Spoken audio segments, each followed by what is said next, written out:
This video explains how to use the toaster at Primrose House. So you'll find it's a 4-slice toaster.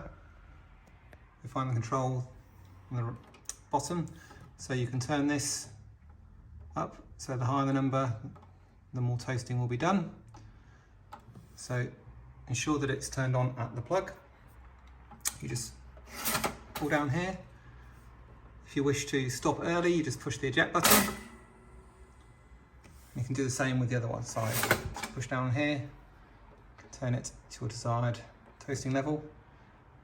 Now if you wish to defrost something, you just push the button for defrost, the light illuminates. If you wish to reheat something, just end that.